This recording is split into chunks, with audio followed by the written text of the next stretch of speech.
জিয়ার সৈনিক জিয়ার সৈনিক জিয়ার সৈনিক যুবরাজ লস্কর ভাই আমার নাম। আমি ভাই যে কিছু বলে দিবার লইছিলাম দিয়ে দিছে ভাই। জিয়ার সৈনিক আসি ভাই।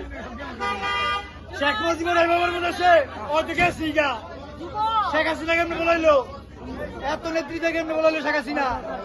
জিয়ার সৈনিক আসি। জিয়ার সৈনিক বাইরেও আছে ভিতরেও আছে। জিয়া সারা বাংলা এক জিয়া লোকান্তরে এক জিয়া লোকান্তরে জিয়া করে করে কে বলে জিয়া নাই? জিয়া সারা বাংলা। আওয়ামী লীগ আছে নেত্রী আছে আপনি গো যাও ক্যান্সেল করে